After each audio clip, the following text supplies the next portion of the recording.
Hello friends, welcome to Nagasri kitchen. ఇవాల్టి మన recipe వచ్చేసి బాదం పప్పులతో సింపుల్గా ఈజీగా స్వీట్ ఎలా ప్రిపేర్ చేసుకోవాలో చూపించబోతున్నాను. ఈ స్వీట్ మనకి పాలకోవా ఏ టేస్ట్లో ఉంటుందో సేమ్ అదే టేస్ట్తో చాలా చాలా బాగుంటుంది.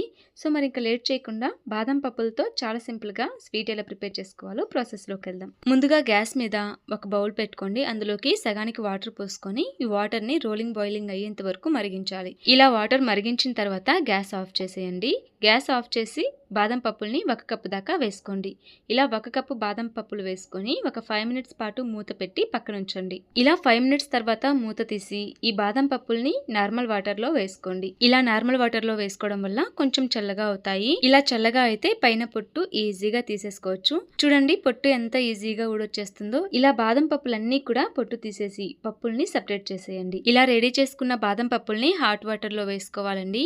ఇక్కడ నేను ఒక బౌల్లో సగానికి వాటర్ని వేడి చేసుకున్నాను. ఇలా బాగా మరిగించిన వాటర్లో మనం సపరేట్ చేసి పెట్టుకున్న బాదం పప్పుల్ని వేసుకోవాలి. ఇలా బాదం పప్పులు వేసిన తర్వాత ఇలా 1 గంట పాటు మూత పెట్టి పక్కన ఉంచండి. ఇలా ఉంచడం వల్ల బాదం పప్పులు బాగా ఉబ్బి తింటే సాఫ్ట్ గా ఉంటుంది. టేస్ట్ కూడా చాలా బాగుంటుంది. 1 గంట తర్వాత చూడండి మనకి వాటర్ కూడా చల్లగా అయ్యాయి.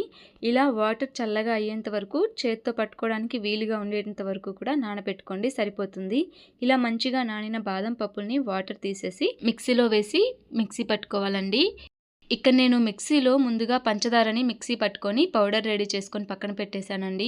ఇలా 1 కప్పు దాకా పంచదార పౌడర్ మనకి అవసరం ఉంటుంది. 1 కప్పు బాదం పప్పులకి 1 కప్పు పంచదార కరెక్ట్గా స్వీట్ సరిపోతుంది. స్వీట్ మరి తక్కువ తినే వాళ్ళు ఉంటే 1-2 టేబుల్ స్పూన్లు తగ్గించుకోండి, సరిపోతుంది. ఇలా షుగర్ పౌడర్ మిక్సీ పట్టుకున్న తర్వాత ఈ మిక్సీ జార్లోనే మనం ముందుగా నానబెట్టుకున్న బాదం పప్పులను వేసుకోండి. ఇలా బాదం పప్పులు మొత్తం వేసుకున్న తర్వాత ఒక 1/2 కప్ పాలు తీసుకొని కొంచెం కొంచెం పోసుకుంటూ పేస్ట్ లాగా ప్రిపేర్ చేసుకోవాలి. ఈ బాదం పేస్ట్ని మరీ మెత్తగా మిక్సీ పట్టాల్సిన అవసరం లేదండి. అక్కడక్కడ కొంచెం పలుకులుగా తగులుతూ ఉన్న టేస్ట్ బాగానే ఉంటుంది. ఇలా 1/2 కప్ పాలు మొత్తం అయిపోయేంత వరకు ఇలా మిక్సీ పట్టుకున్న తర్వాత కూడా మరీ గట్టిగా అనిపిస్తే ఇంకొంచెం పాలు యూస్ చేసుకుంటూ ఇది పేస్ట్ లాగా అయ్యేంత వరకు కూడా మిక్సీ పట్టుకోవాలి. ఇలా రెడీ చేసుకున్న బాదం పేస్ట్ని పక్కన పెట్టుకోండి. నెక్స్ట్ ఇలా గ్యాస్ వెలిగించి వెడల్పుగా అడుగు మందంగా ఉండే ప్యాన్ పెట్టుకోండి. ఇలా నాన్ స్టిక్ ప్యాన్ అయితే అడుగు అంటకుండా ఉంటుంది. ఇలా ప్యాన్ పెట్టుకున్న తర్వాత ఇందులోకి 1 టేబుల్ స్పూన్ దాకా బటర్ కానీ నెయ్యి కానీ వేసుకోండి. ఇలా వేసుకొని ఇది కొంచెం వేడయ్యాక మనం ముందుగా మిక్సీ పట్టి పెట్టుకున్న బాదం పేస్ట్ని వేసుకోండి.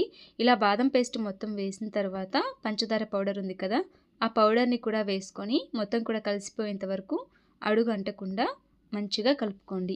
ఇలా మొత్తం కలిసేంత వరకు కలుపుకున్న తర్వాత కొంచెం లూజ్గా అవుతుంది. ఇలాగే కలుపుతూ ఉంటే కొంచెం థిక్గా అవ్వడం స్టార్ట్ అవుతుందండి. ఇది మొత్తం కూడా సిమ్లో పెట్టుకొని మాత్రమే ప్రిపేర్ చేసుకోవాలి. ఏ మాత్రం హైలో పెట్టినా మీడియంలో పెట్టినా అడుగు పట్టేసిద్ది. ఇలా సిమ్లో పెట్టుకొని మొత్తం కూడా నిదానంగా కలుపుకుంటూ ఇలా దగ్గర పనివ్వండి. ఈ ప్రాసెస్ అంతా కూడా బాగా కలుపుతూ ఉండాలండి. ఇలా కలుపుతూ ప్రిపేర్ చేసుకోవాలి. ఇలా కలుపుతూ ఉంటే మనకి అడుగు మాడిపోకుండా ఉంటుంది. ఇలా కలుపుతూ మొత్తం ఇలా దగ్గర పడి ప్యాన్కి సపరేట్ అవుతూ ఉంటుంది. అలాగే ఇలా చేత్తో తీసుకొని చూడండి, ఇలా ఉండలాగా ఫామ్ అవుతుంది అనమాట. ఇలా ఉంటే మనకి ఆల్మోస్ట్ రెడీ అయిపోయినట్టే. ఇంకో 5 మినిట్స్ పాటు ఇలాగే కలుపుతూ ఉడికించండి. ఇలాగే 5 మినిట్స్ పాటు బాగా ఉడికించిన తర్వాత గ్యాస్ ఆఫ్ చేసి ఈ ప్యాన్ని పూర్తిగా చల్లారిపోయేంత వరకు పక్కన పెట్టేసేయండి. ఇలా పూర్తిగా చల్లారిపోయిన తర్వాత ఇది మొత్తం కూడా ఒక ప్లేట్లోకి వేసుకొని ఇలా చేత్తో మొత్తం కలిసేంత వరకు సాఫ్ట్గా తయారయ్యేంత వరకు పిండి ముద్దలాగా బాగా కలుపుకోండి. ఇలా మంచిగా కలిపిన తర్వాత ఇందులోంచి కొంచెం కొంచెం పిండి తీసుకొని చిన్న లడ్డు లాగా ప్రిపేర్ చేసుకోవాలి. ఇలా అన్నీ కూడా ఎన్ని లడ్లు అయితే అన్ని లడ్లని మీకు ఎంత సైజులో కావాలో అంత సైజులో ప్రిపేర్ చేసుకోండి. మరీ పెద్ద సైజు ఉండలు చేస్తే పిల్లలు తినకుండా వేస్ట్ చేసే ఛాన్స్ ఉంటుంది కాబట్టి ఇలా చిన్న చిన్న ఉండల్ని ప్రిపేర్ చేసుకోండి. ఇలా బాదం లడ్డూలన్నీ ప్రిపేర్ చేసిన తర్వాత గార్నిష్ కోసం ఇలా ఒక లడ్డు తీసుకొని దానిపైన కొంచెం చిన్న బాదం పలుకుని పెట్టి ఇలా ప్రెస్ చేయండి మిడిల్లో. ఇలా ప్రెస్ చేస్తే మనకి పాలకోవా ఎలాగైతే ఉంటుందో సేమ్ అలాగే ఉంటుంది. టేస్ట్ కూడా కొంచెం డిఫరెంట్గా చాలా చాలా బాగుంటుందండి. స్వీట్ కూడా ఎక్కువగా ఉండదండి, చాలా మైన్గా ఉంటుంది. చాలా చాలా బాగుంటాయి. మీరు హెల్దీ వైజ్గా చేయాలి అనుకుంటే బెల్లంతో చేయండి. పంచదార బదులు బెల్లం వేసుకోండి, సరిపోతుంది. ఇలా రెడీ చేసిన బాదం స్వీట్స్ని ఒక డబ్బాలో వేసి టైట్గా మూత పెట్టి పక్కన పెట్టేసేయండి. ఒక 4 రోజుల పాటు ఫ్రెష్గా తినేసేయచ్చు. అదే మీరు వారం రోజులు నిల్వ ఉండాలి అనుకుంటే ఫ్రిడ్జ్లో పెట్టేసేయండి.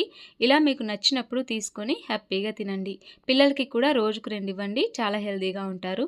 అలాగే రాఖీ పండుగ కూడా వస్తుంది కాబట్టి ఈ స్వీట్‌ని తప్పకుండా ట్రై చేయండి. మీరు ట్రై చేసి మీకెలా కుదిరిందో మీ ఫీడ్‌బ్యాక్‌ని కామెంట్ రూపంలో నాతో షేర్ చేసుకోవడం మర్చిపోకండి. ఈ వీడియో గనుక మీకు నచ్చినట్లయితే లైక్ చేసి మీ ఫ్రెండ్స్ అండ్ రిలేటివ్స్‌కి షేర్ చేయండి. వాళ్ళ ఫీలింగ్స్‌ని కూడా కామెంట్‌లో తెలియజేయండి. అలాగే మన ఛానల్‌ని ఫస్ట్ టైం చూస్తున్నట్లయితే తప్పకుండా ఒక లైక్ చేసి సబ్స్క్రైబ్ చేసుకోండి. అలాగే టేస్టీ వెరైటీ సింపుల్ రెసిపీస్ కోసం పక్కనే ఉన్న బెల్ సింబల్‌ని కూడా క్లిక్ చేయండి. నేను పెట్టే వీడియో నోటిఫికేషన్స్ అన్నీ కూడా మొదటగా మీకే వస్తాయి. Thanks for watching.